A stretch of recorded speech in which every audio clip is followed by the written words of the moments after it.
Hola, ¿qué tal? Muy buenos días a toda la comunidad presente, profesores, directivos, estudiantes.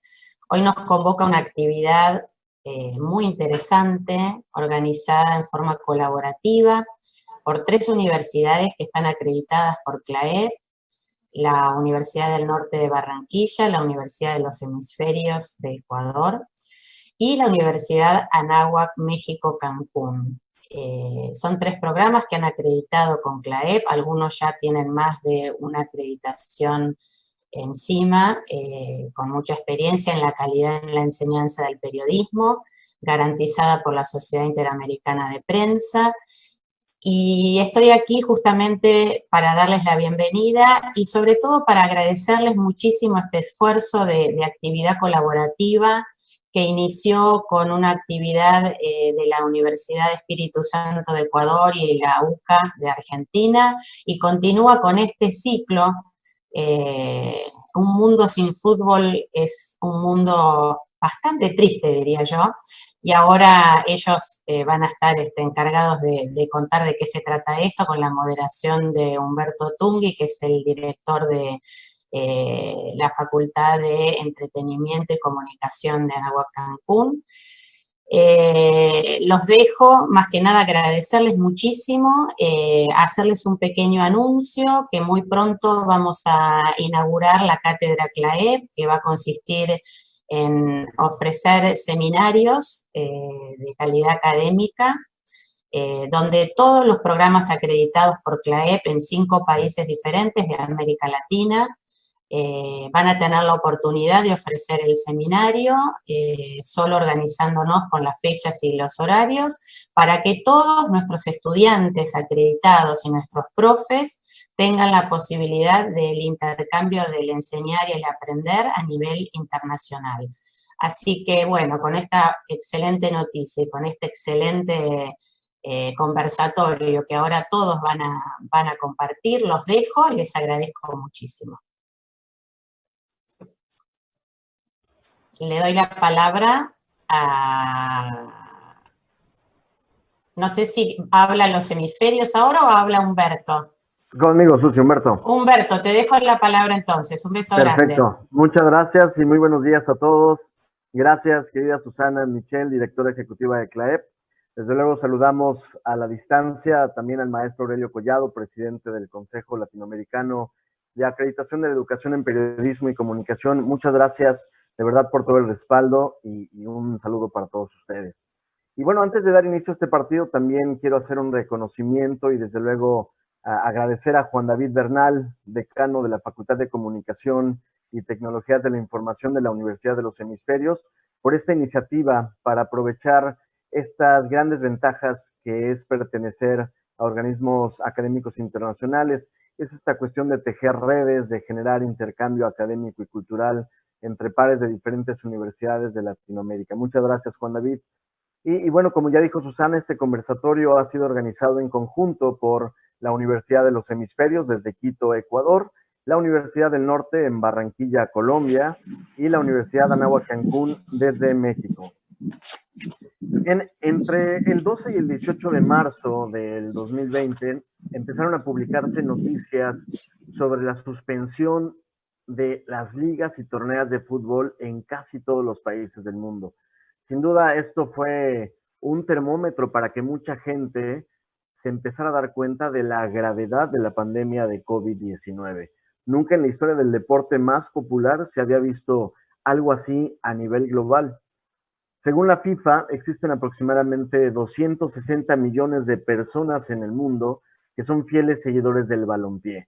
Personas a quienes el fútbol les ayuda como un desahogo, como un escape a los problemas o simplemente es una forma de esparcimiento, de entretenimiento. Todo indica que aún faltarán varios meses para que el fútbol regrese a su mejor forma con toda la infraestructura, con los hinchas, los aficionados, las barras, todos ellos en los estadios. Poder ver nuevamente a las niñas y niños corriendo tras un balón y pues estar en una reunión familiar para apoyar al equipo favorito o a nuestra selección nacional. Y en este contexto se desarrollará el conversatorio Un mundo sin fútbol es un mundo infeliz. el cual no tiene otra intención que una plática entre pares académicos, colegas o bien una charla entre amigos.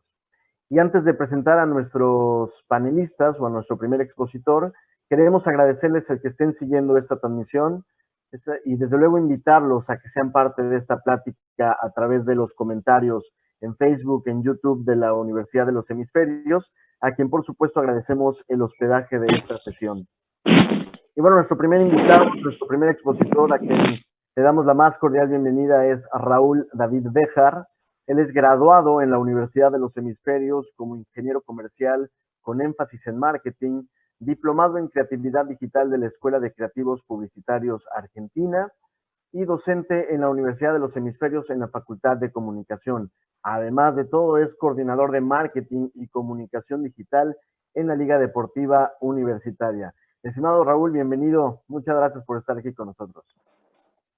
Hola Humberto, ¿qué tal? ¿Cómo estás? Saludándote a ti, saludando a los demás panelistas, agradeciendo la invitación de Juan David Bernal y de la Universidad de los Hemisferios por tomarme en cuenta para este conversatorio que sí, es muy interesante, además de que, como decías tú Humberto, esperemos que sea una charla entre amigos y colegas sobre fútbol, que es algo que nos gusta muchísimo, no solo a nosotros, sino a la gran mayoría de todo el mundo, ¿no? Yo quiero empezar o voy a usar este tiempo que tengo para compartirles algunos datos que había preparado para ustedes. Voy a ver si puedo compartir mi pantalla. Listo, ahí le estoy compartiendo, ¿no? Bueno, quiero empezar hablando de que sí, que el mundo sin fútbol tiene algunas implicaciones, sea deportivas, sean económicas, sean sociales, etcétera. Y voy a hacer un repaso rápido de algunas de esas implicaciones, ¿sí? Primero, sin duda las implicaciones deportivas incluyen lo que mencionaba antes Humberto. Suspensión de campeonatos de primera división, por ejemplo, sin declarar campeones, algo que ninguno de nosotros sabía o se imaginaría que un campeonato empiece y termine sin campeones, como lo que pasó en la Liga Mexicana, que ya nos comentará después nuestros panelistas. Paralización indefinida de torneos de primera división, suspensión de campeonatos de fútbol formativo, que es muy, muy importante para todos los equipos, cancelación de campeonatos internacionales importantes como la Copa América, el Mundial de Clubes o la Eurocopa. Y sobre todo este tema de problemas con los tiempos de vigencia de contratos de jugadores, ¿no? Jugadores a los que se le termina el contrato en diciembre, cuando parece que los campeonatos se pueden alargar un poco más, y qué es lo que va a pasar, o jugadores que se les terminaba el contrato en junio, y con estos 2 meses que ya se suspendieron, ¿qué va a pasar con esos jugadores que los equipos no pudieron usufructuar de los servicios de estos jugadores? Tenemos implicaciones económicas, no hay ingresos por taquilla, por derechos de televisión, hay cancelación y recortes de los contratos de auspicio. Las crisis económicas siempre golpean a industrias de bienes y servicios suntuarios, se puede decir. Las hinchadas que pagaron sus season tickets o los abonos para toda la temporada y ya no los van a poder usar. Tenemos implicaciones laborales. Yo aquí tengo un pequeño dato. Acá en Ecuador, por ejemplo, en un día de partido, de programación de un partido internacional o un partido importante, llegan casi a trabajar 1.200 personas con pagos de casi $33,000 en pagos de personal, y personal que a veces un hincha no lo considera o no piensa que está relacionado con el fútbol, pero tenemos desde pasabolas, personal de logística, las personas que trabajan en hospitality, en control de accesos, personales de seguridad, las personas que atienden en los bares, etcétera. Además, todo lo que trabajan en lo que es la comunicación del fútbol, ¿no? Periodistas, fotógrafos, bomberos, policías, enfermeros, paramédicos, entidades de control, etcétera, que se ven en este momento sin poder cumplir sus funciones dentro de la industria del fútbol, ¿no? Implicaciones de social media, y algo que a mí me ha llamado muchísimo la atención. Esto es un cuadro actualizado, de cómo ha sido el crecimiento de fans en la página de Facebook de Liga Deportiva Universitaria, ¿no? Y lo que vemos acá es un decrecimiento. Por primera vez en 20 años, desde la creación de la página de fútbol, de la página de Facebook de Liga, se ha registrado un pequeño decrecimiento. ¿Qué significa esto para mí? Que la gente entra a redes sociales y ve que un equipo de fútbol está hablando sin que haya fútbol y dicen, no, ahorita yo no quiero ni siquiera pensar que no hay fútbol, no quiero acordarme, mejor ahorita no dejo de seguir a esta página porque no tal vez el saber que, o el que me recuerden que no hay fútbol me entristece un poco más, ¿no? Estos son resultados de la página de Twitter de Liga, igual. Acá vemos que en febrero se tuitearon 278 veces y se llegaron a casi 6 millones de impresiones. Igual en marzo, 342 tweets y 8 millones de impresiones. En abril, en cambio, se tuiteó más que en marzo y las impresiones llegaron a la mitad. Significa que las personas ya no están conectadas, ya no quieren saber mucho de fútbol, como les digo, tal vez el recordar que ya no existe el fútbol les puede entristecer más y dejan de seguir a sus equipos, ¿no? ¿Cuánto extrañamos del fútbol? Acá hice una pequeña recapitulación de hinchas que dicen cómo te extraño, te necesito para vivir, que mandan fotos, que acá uno que dice que pide que hagamos un live de entrenamiento porque está necesitado del fútbol, que vería sin problema un live de entrenamiento, que a veces era una pieza de comunicación que los hinchas normalmente no es que les encante ver el tema de entrenamientos, ¿no? ¿Qué está pasando en el mundo? Ahorita hay equipos como estos que hacen llamadas de Zoom para que las personas solo puedan verse en el estadio. O sea, la gente en este momento está pagando por estar sin estar, ¿no? Paga por estar en una llamada de Zoom para que salga en televisión. Aquí se ve a estos chicos, a estos hinchas que aparecen en pantalla durante el partido. O está esta iniciativa de este equipo de fútbol alemán, que también hinchas nuevamente que pagan por estar sin estar y por tener un dummy, por tener un cartón en los graderíos, ponen ahí para que sus jugadores sientan que les están apoyando, ¿no? Ese para mí es ahorita cuánto la gente extraña poder estar en el estadio. Ya Misael nos va a comentar también un poquito más de temas de mercadotecnia alrededor del fútbol, pero quería comenzar con esta introducción. ¿Qué es lo que está pasando a nivel de social media? ¿Qué es lo que está pasando con esto que extrañamos todos de poder estar en el fútbol?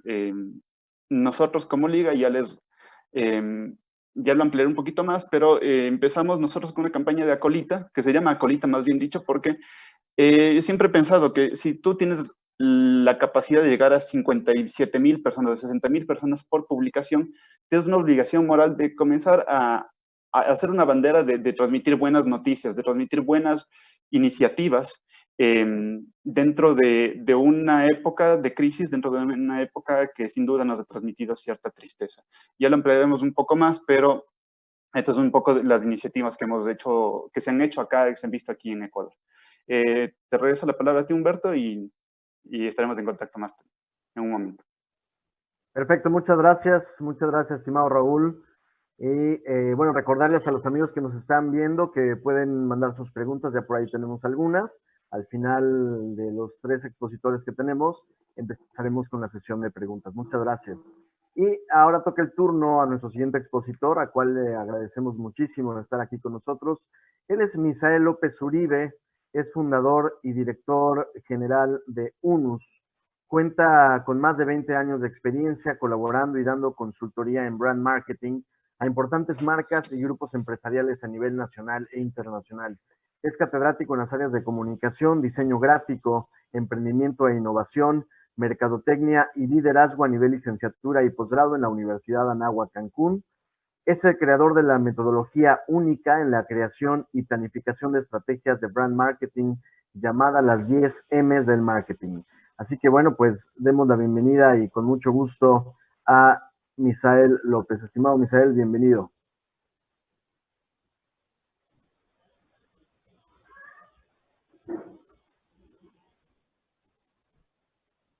Sí, Misael, no tenemos audio. Si nos ayudas, por favor. Ahí está. ¿Sí me escuchan? Ahí estamos, muy bien. Gracias por la invitación. Pues estoy muy complacido de estar aquí con todos ustedes y sobre todo de hablar de este tema tan fascinante, apasionado, que es el fútbol, que hemos visto que caen países, matrimonios, y todo por culpa del fútbol, ¿verdad? Pero bueno, no quisiera yo pasar el momento, la oportunidad de hablar un poco sobre este fenómeno, porque yo veo que el fútbol es todo un movimiento comercial, empresarial. Se puede ver desde el punto de vista local, regional, a nivel país y a nivel mundial, ¿no? Aquí está en juego algo muy importante que son las marcas. Las marcas, que son los clubes deportivos, es lo más importante a considerar, ya que es la semilla y es el origen de todo. Para mí, ¿qué es una marca? Y ahí lo podemos entender todo. La marca no es un logotipo, no es el nombre, la marca no es el mismo producto o sus servicios, que en este caso sería el fútbol. La marca es son todas aquellas emociones que estamos dispuestos a consumir. Eso es en realidad lo que es una marca. Y todos los hinchas, los seguidores, los fanáticos de un club deportivo hacen suya la marca gracias a todas estas emociones. Y ahí están involucrados valores que tiene el mismo club deportivo. Viene también todos los triunfos, los fracasos que también se dan, y el tema de qué tan honesto y ético es el club deportivo también tiene mucho que ver. Todo esto se refleja pues, en sus colores, en sus símbolos, en sus gritos de guerra, en sus cánticos. Es una manera de expresar esa identidad con el club deportivo. Y de ahí, pues, cada equipo de fútbol va a tener vamos a decirle, su máximo diferenciador, ¿verdad? Cada equipo está etiquetado en nuestras mentes de una forma u otra. Si pensamos en el equipo A, en el equipo B, en el equipo C, de diferente liga, todos tenemos tenemos una etiqueta para cada equipo. Pero aquí lo importante es cómo la marca conecta con los seguidores. Y cuando conecta emocionalmente, cuando se vive todo ese proceso, surge algo que para mí es importantísimo, que se llama lealtad. Creo que yo soy un claro ejemplo de lo que es lealtad a la marca, portando esta playera del Morelia, en las buenas, en las malas, como es lo único que me queda decir, ¿verdad?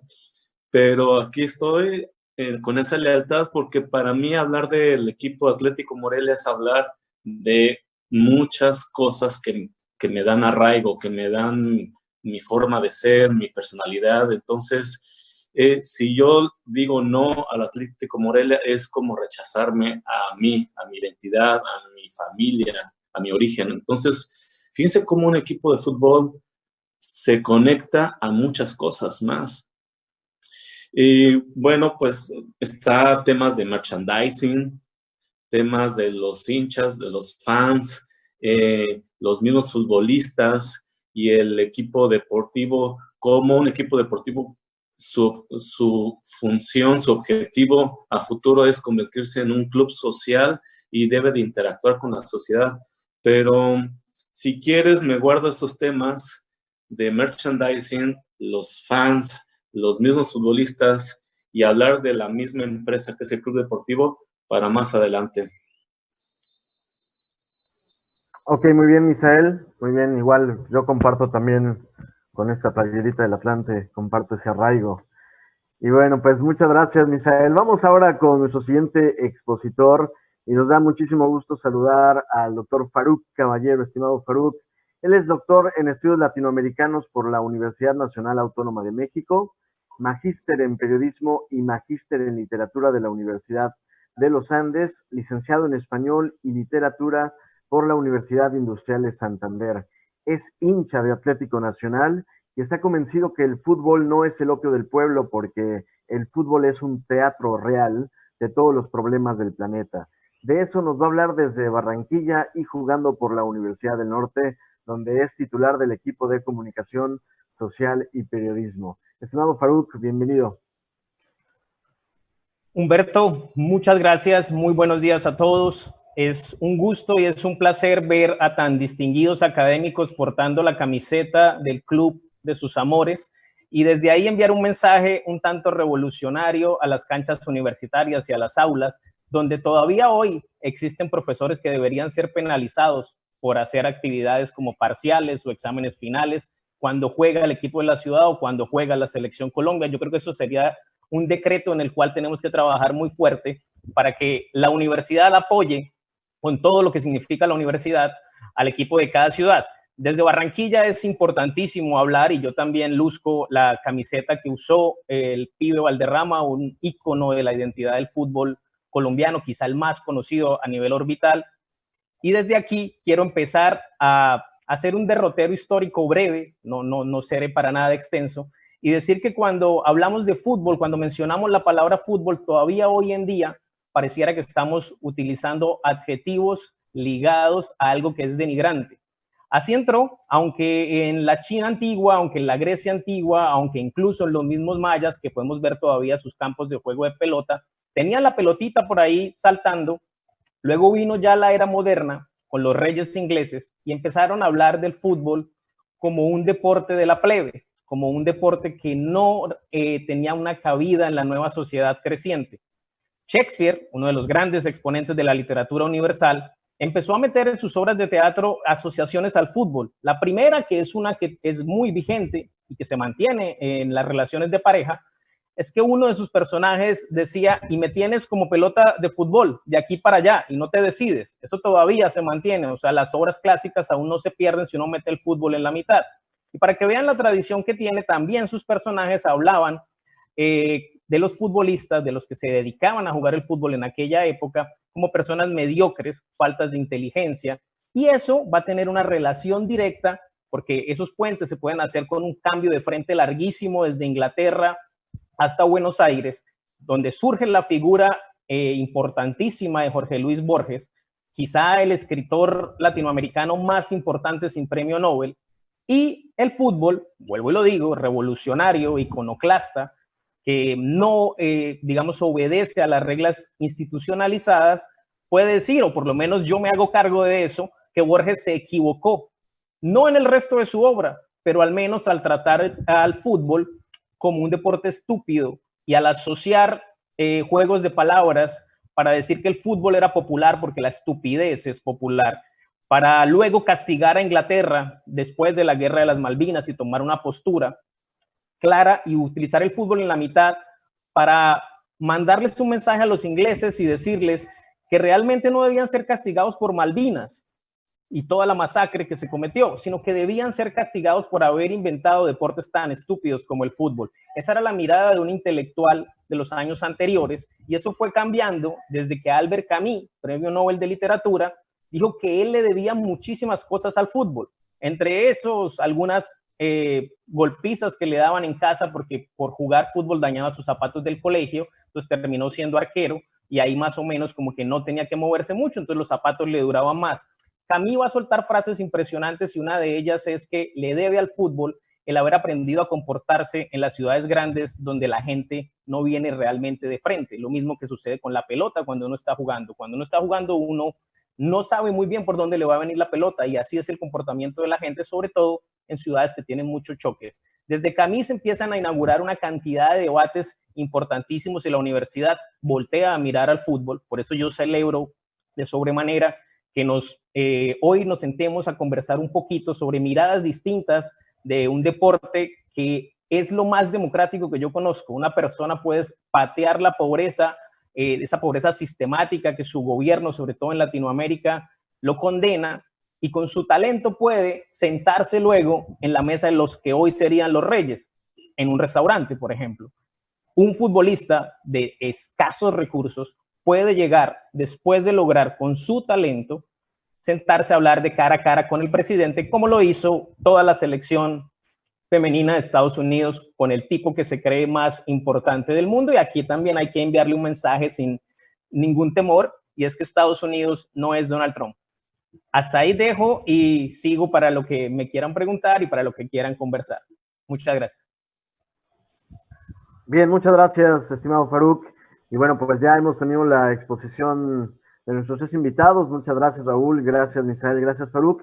Y ya tenemos algunas preguntas. Desde luego reiteramos la invitación a todos los que nos siguen para que pues den sus comentarios, para que hagan más preguntas, porque este tema da para muchísimo. Y bueno, la primera pregunta es para Raúl. Diego Ignacio Montenegro pregunta: saludos, estimado Raúl, ¿sería que las cifras gigantescas del fútbol en estos momentos de depresión económica comienzan a ponerse a niveles racionales? Bueno, yo antes de responder la pregunta quería también mostrar mi camiseta, que creo que no se vio antes. La verdad es una camiseta especial porque nosotros en el 2018 teníamos de auspiciante a Chevrolet y esta camiseta la lanzamos, fue especial, es una edición especial por el día del no automóvil, ¿no? Una camiseta con la que se jugó un partido y lanzamos un mensaje a la sociedad en sí de que hagamos un poco de conciencia, que usemos al menos ese día o al día siguiente la bicicleta en vez del automóvil y que cuidemos del medio ambiente, ¿no? Un poco como anécdota. A ver, bueno, yo no sabría decir si es que se pueden llegar a poner a niveles racionales, porque el fútbol, al ser entretenimiento, juega mucho con la irracionalidad, ¿no? En una industria en donde también hay muchos artistas que también están en la industria, evidentemente, del entretenimiento, y no solo el fútbol, sino otros deportes también, hablamos de la NBA, hablamos de la NFL, donde los jugadores también ganan salarios altos, es porque entre todos los fanáticos, de alguna manera, aportan para que estas industrias muevan muchísimo dinero y ese dinero llegue evidentemente a los protagonistas. Ahora, un poco volviendo atrás al tema de las leyes de oferta y demanda y esta mano invisible del mercado de Adam Smith, habrá que ver qué pasa ahora, de ahora en adelante, con cómo se va curando el mundo, no solo a nivel de salud, sino a nivel económico. Si es que las personas le van a seguir dando la importancia al entretenimiento como lo daban antes, si es que las personas con tanto que extrañan el volver a un estadio, el poder ver fútbol en vivo, se va a volcar a primera vez que se abran nuevamente las puertas de un estadio, si van a volcar nuevamente a los estadios, a las gradas, a los graderíos, o si más bien van a cuidar su presupuesto, van a seguir golpeados y van a decir, no, a ver, o este fin de semana o como, o me voy al estadio. Creo que eso se va a ir regulando, pero nuevamente yo creo que el fútbol llegó a estos niveles irracionales de pagos y de valores económicos, porque justamente la irracionalidad, en buen sentido, de los hinchas, de los fanáticos, ha llevado a que el fútbol mueva tanto dinero, ¿no? Yo creo que es algo que tendremos que ver. De todas maneras, creo que toda esta cifra sí ha hecho, toda esta crisis ha hecho que todos nos frenemos un poco, demos 2 pasos hacia atrás, sea para coger viada o sea como para comenzar a pisar en terrenos un poco más sanos, ¿no? En este momento muchos equipos han hecho muchísimos recortes a jugadores en personal y todo, y habrá que ver justamente qué hacen estos equipos, si es que se mantienen con los recortes y van subiendo de a poco y se van dando cuenta, tanto jugadores y directivas, que manejar estos valores termina siendo mejor, o si es que a la larga los jugadores que ya están acostumbrados también a un cierto estilo de vida, se creen merecedores de más y el espectáculo comienza a verse afectado por este conflicto económico que podría darse o podría no. Esa sería mi respuesta. Bien, no sé si alguien más quiera hacer algún comentario sobre esta pregunta. O pasamos entonces a la siguiente pregunta, que es de parte de Mauricio Pérez. Y pregunta, fue en la sección de Misael, pregunta, ¿cuál es la diferencia entre fanático e hincha?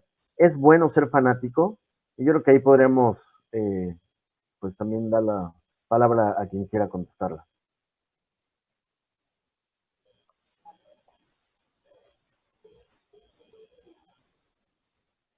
Sí. Ya. Se me olvida que debo de activar el micrófono. Miren, los seguidores de un club deportivo pueden tener diferentes niveles y a partir de ahí podemos entender bien, de qué se trata todo esto y las diferencias. Vamos a llamarle los seguidores son como se les dice, los hinchas, pero dentro de estos niveles de estas categorías, de este grupo, perdón, hay diferentes categorías. Están los que son los embajadores de marca, que esos son, como decimos aquí en México, de hueso colorado. Estas personas defienden a capa y espada, a morir, lo que es su equipo de fútbol. No importa si va bien o va mal, y ellos a como de lugar siempre tienen un comentario a favor del equipo.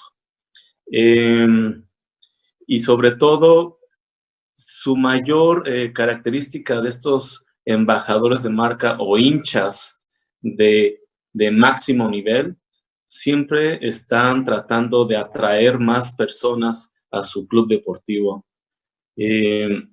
Aquí un ejemplo claro, en México tenemos a los seguidores del América, que cada vez que gana, pues siempre tienen un comentario que decir. Cada vez que pierde, también tiene otro comentario que decir, donde ellos no pierden, sino que alguien les hizo una mala jugada.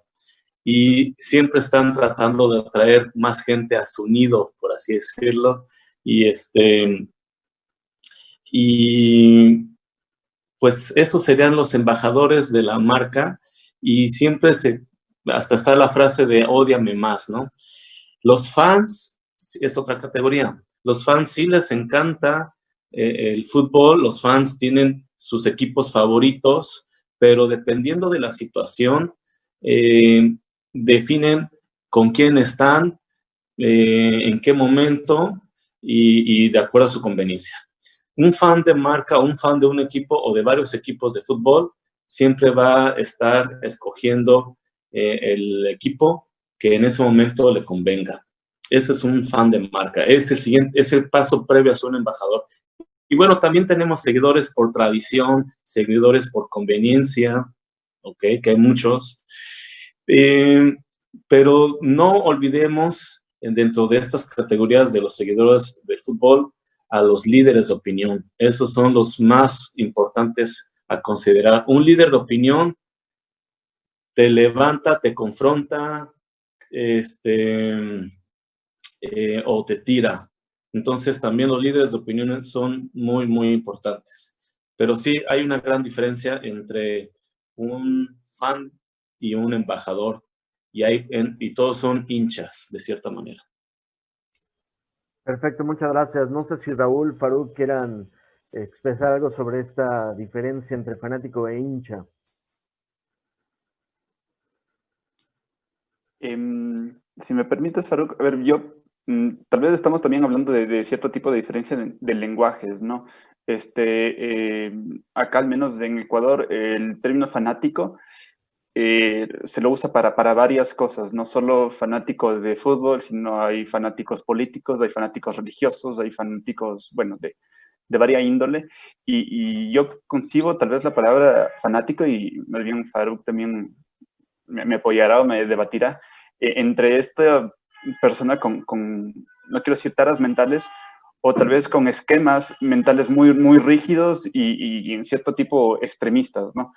Para mí un fanático llega a ser esa persona que no llega a escuchar ciertos argumentos, tal vez, y que siente que lo que él siente o piensa es más bien su verdad, y que puede existir otras verdades, pero que él está ahí contento con la suya, y puede llegar a niveles de irracionalidad un poquito más altos. En cambio, el hincha es el seguidor, tal vez un poco el embajador, tal vez lo que decía Misael, es una persona que, si bien el hincha, el amor por un equipo puede llegar a ser irracional en cierto modo, puede ser un seguidor más, una persona un poco más positiva.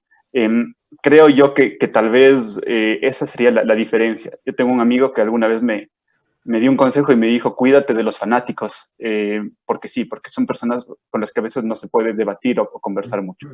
Pero los hinchas para mí, en cambio, se me hace personalmente una palabra un poco más positiva, personalmente hablando. No sé si Faruk nos puede contextualizar también cuáles serían las implicaciones de la palabra fanático y la palabra hincha, al menos en Colombia, cómo se lo vive esto. Sí, yo pues tengo una apreciación que es un poco más etimológica y mitológica. Eso en el punto de vista académico, pero vamos a hablarlo en palabras más de cancha. Pues el hincha, la palabra hincha surge dentro de la mitología del fútbol en el Río de la Plata, del lado de Uruguay, más del lado de Montevideo que del lado de Buenos Aires. Ahí, cuando llegan estos ingleses, y pasa lo mismo en Pachuca, en México, y pasa lo mismo aquí a escasos metros de donde yo estoy, en Puerto Colombia, que el fútbol lo traen los ingleses, que vienen a las minas y con sus ferrocarriles llevan las cosas de aquí para allá. Entonces, en ese orden de ideas, jugaban los clubes ingleses ya asentados en América Latina, y en el Río de la Plata, del lado de Uruguay, el hincha pelotas era el que inflaba y perdónenme la expresión, pero el hincha pelotas era el que inflaba los balones, las pelotas con su voz, con su potencia de voz, con su aire en los pulmones, con su capacidad pulmonar. Entonces, por supuesto, era una persona que gritaba muchísimo, y cuando empezaron a jugar los uruguayos contra los ingleses, él se hizo el primer hincha, y esa mitología no es mía, esa mitología es de Juan Villoro del libro Balón Dividido, que pues obviamente los invito a leer y a revisar, y desde ahí uno se hace hincha, pero el hincha puede tener racionalidad, mientras que el fanático, en este orden de ideas de jugar a una polarización de los dos, el fanático es un tipo que pues puede quemar un libro en nombre de la religión, o puede odiar el fútbol en nombre de otro dios. Lo bueno que tiene el fútbol es que va a costar que un tipo termine siendo fanático, porque si a mí Messi viene y me hace un gol, se le hace un gol a David Ospina en la selección Colombia y burla a todos y deja una pieza de arte que es más bien como mezclar danza, literatura y escultura, como lo dijo Fontana Rosa en una cancha, pues va a ser muy difícil que yo, como hincha de la selección Colombia, no me pare y aplaude, no me pare y lo aplauda a él. Pero creo que hay una imagen icónica en nuestro fútbol, al menos en el colombiano, y es ver la relación entre hincha y fanático. Diego Armando Maradona, cuando en el 5 de septiembre del 93, Colombia le gana 0-5 a Argentina en Buenos Aires, termina aplaudiendo la obra de arte que acababa de ver, como en una ópera, como lo que sucede cuando te gana la fortaleza de lo que acabas de admirar, y se levantó y aplaudió, siendo uno de los hinchas, y si no el hincha más fervoroso de la selección argentina de todos los tiempos. Entonces creo que ahí es donde está como la relación, y es bueno recalcar y continuar diciendo que sí se puede tener racionalidad dentro de un estadio de fútbol. Habrá momentos en los que uno quiera que el equipo gane a toda costa, pero uno al final reconoce si es vencido, porque de eso se trata el juego también.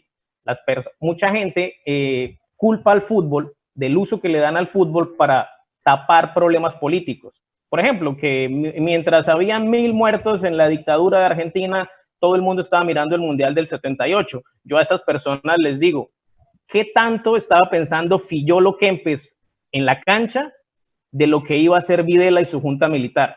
El uso que se le da al fútbol es una cosa distinta, sale del jugador de fútbol. Claro, el jugador de fútbol también es partícipe de, pero puede tomar una postura y salirse. Pero yo dudo mucho que los goles de Kempes o las atajadas de Fillol para que Argentina obtuviera ese título del Mundial en el 78 tengan una relación directa con lo que luego hizo el presidente con ellos. Por eso no hay que culpar al jugador de fútbol de lo que ya luego se hace en cada país para tapar las grandes ollas podridas que todos tenemos en América Latina. Bien, muchas gracias. Gracias, Faruk. Gracias, Raúl. Gracias, Isael. Vamos, tenemos algunas preguntas, ya el tiempo es corto. Micaela Marín dice, Raúl, con la falta de aficionados en los escenarios deportivos durante esta pandemia, los planteles han optado por colocar pancartas virtuales en los graderíos. Lo hace a manera de pregunta. ¿Cómo lo ha hecho la Liga Española? ¿Sabes? Bueno, la Liga Española, de lo que he visto, tienen pancartas, sea virtuales. Me parece que la misma tecnología de transmisión ha puesto Yo vi el partido de Sevilla contra Betis, incluso ponían algunos puntitos de colores encima de las sillas para que parezca o de una sensación del estadio vacío. O el partido de Real Madrid pusieron incluso un audio virtual para que se escuche un sonido de ambiente y los cánticos de la barra del Madrid. Incluso en el estadio, ahorita Madrid ya no está jugando en Santiago Bernabéu, está jugando en el Alfredo Di Stéfano, pusieron una lona grande en donde me parece que la televisión podía proyectar publicidad virtual y más bien un recurso tecnológico muy, muy interesante. Acá en Ecuador todavía estamos pendientes de los protocolos de reanudación por parte de la Liga Pro. Me parece que cada equipo tiene sus proyectos, un poco como los que mostré en un inicio, para dar una oportunidad a los hinchas de que se sientan o que se puedan sentir que están en el estadio, pero también dependerá mucho tanto de la economía de los clubes y de la economía de los auspiciantes, ¿no? A veces tenemos que tomar en cuenta que el core business del fútbol es el fútbol, entonces a veces el invertir y poner pantallas a lo largo de toda la tribuna para que salgan en las tribunas, si es que eso no nos representa de alguna manera un ingreso adicional, al menos es un proyecto autosustentable y genera más gasto en un momento en el que los clubes no pueden aguantar más gasto, sería difícil hacerlo. Esperemos que tanto la Liga Pro como los equipos y los auspiciantes se puedan juntar para que el regreso al fútbol en un escenario tal vez sin estadios pueda ser un poco más vistoso, ¿no? Ok, muy bien. El doctor Félix López de Cancún dice, nosotros los pedagogos del deporte consideramos que el fútbol es grande, no solo por sus implicaciones económicas o sociales, sino también por los valores éticos, morales y políticos que forma en el que lo practica, y sobre todo fomenta el trabajo en equipo. Bien, era más bien un comentario del doctor Félix. Muchas gracias, doctor. Y bueno, voy a unir unas preguntas de Linda San Pedro, que dice, ¿cuáles serían las medidas más convenientes a tomar para retomar el fútbol a pesar de la situación de la pandemia? ¿Cuál sería su comentario? Y María Romero dice, hola Faruk, el fútbol en Colombia está a punto de retornar. ¿Cómo crees que se dé ese regreso? ¿Habrá complicaciones o beneficios para algún sector? Entonces yo creo que esas dos preguntas pueden ir hiladas. ¿Alguien que quiera contestar? ¿Cómo creen que será el regreso y qué medidas son las más convenientes? Bueno, yo creo que el fútbol no es ajeno a las realidades que tienen los teatros, los colegios y todos los eventos masivos. En cuanto, pensándolo en términos únicamente de salubridad, yo creo que hay que tomar todos los protocolos necesarios. A mí me parece, y estoy de acuerdo, que cuanto más sensatez exista por parte del aficionado, por parte del hincha, por parte del directivo, podremos retornar a un fútbol que no va a ser el mismo en mucho tiempo. No vamos a estar juntos saltando en la tribuna, no vamos a estar al lado del otro, que también era un poco incómodo, ¿no? Recuerden también agarrar un vaso de cerveza o una comida y pasarse 50 filas o ir al baño.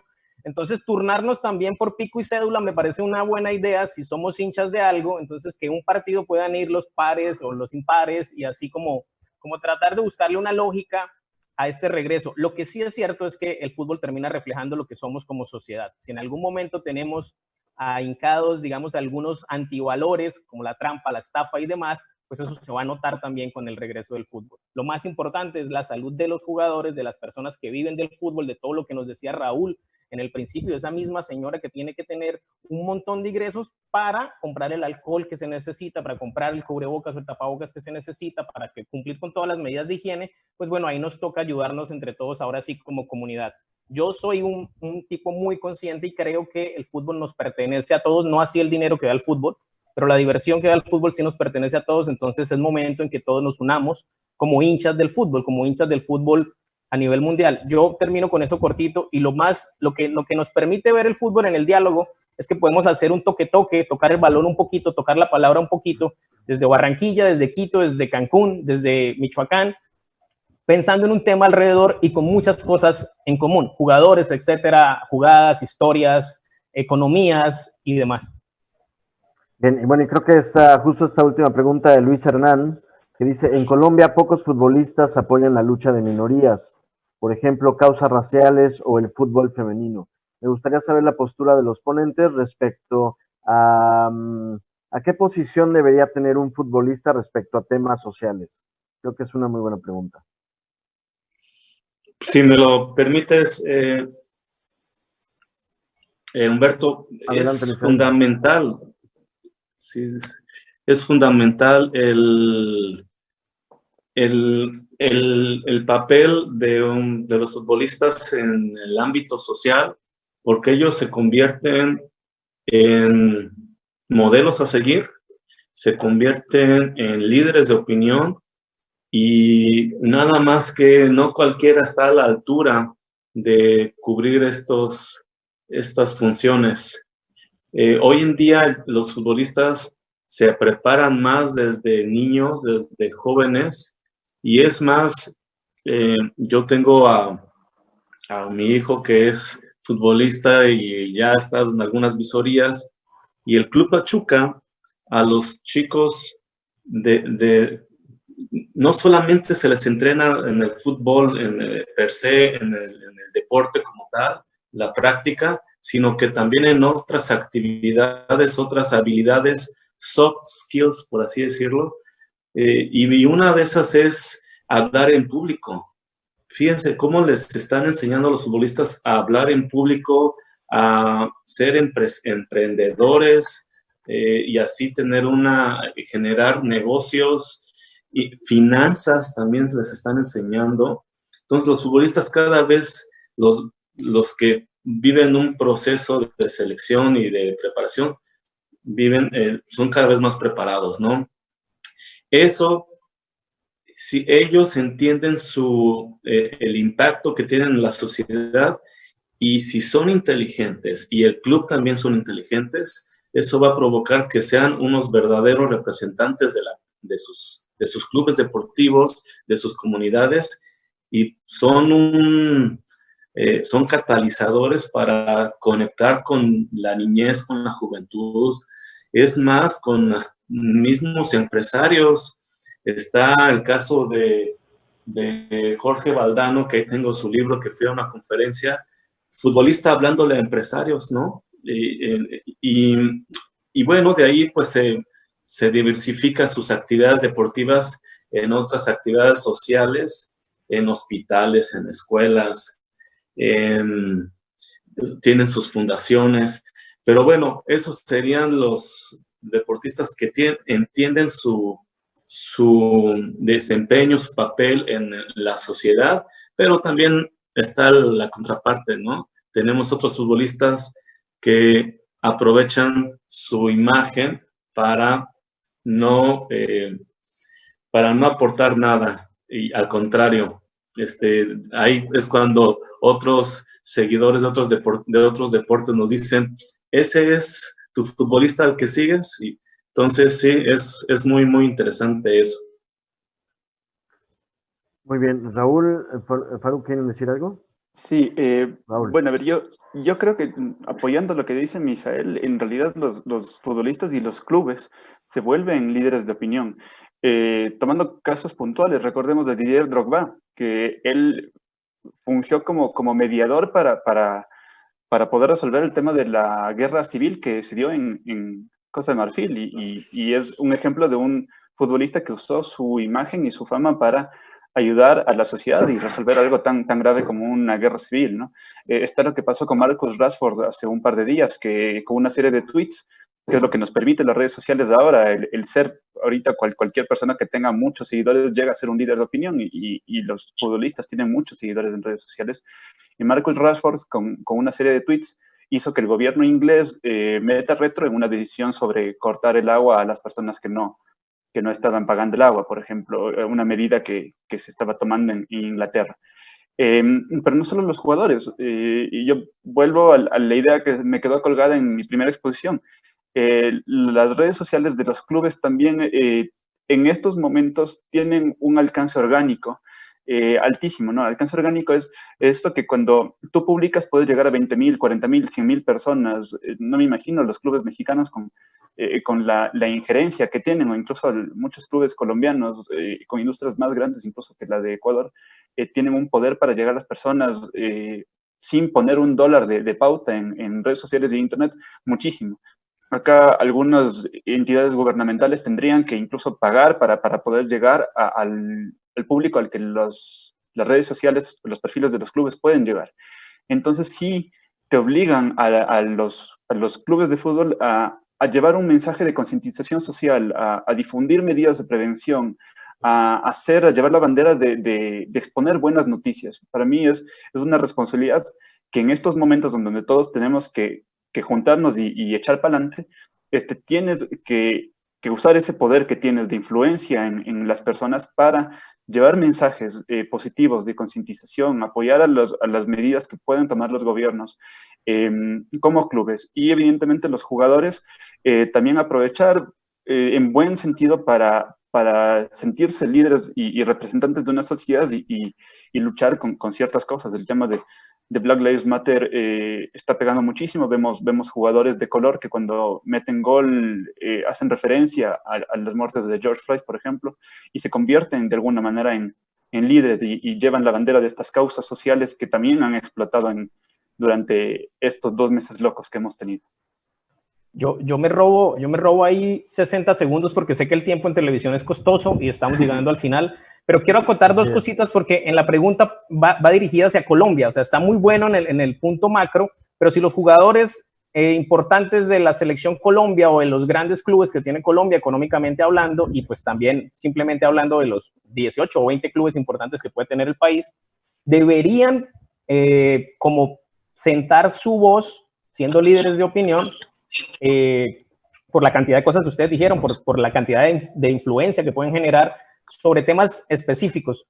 Yo ahí creo que los jugadores de fútbol son exactamente el reflejo de una sociedad desigual, de uno de los países con más desigualdad y pobreza y hambre.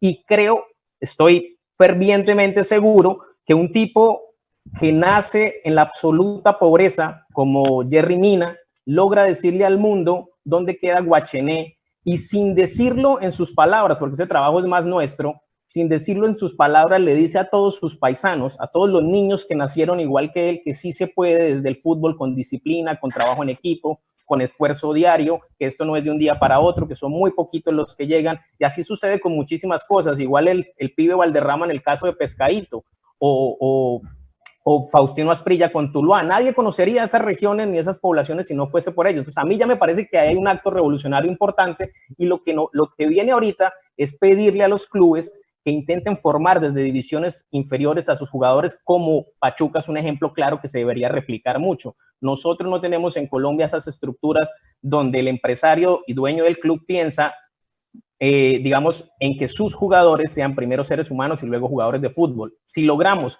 que eso se replique un poco más, tendríamos líderes de opinión que básicamente podrían ayudar a tener una mejor sociedad por la relevancia que tiene. Bien, muchas gracias, Faruk, muy interesantes los comentarios.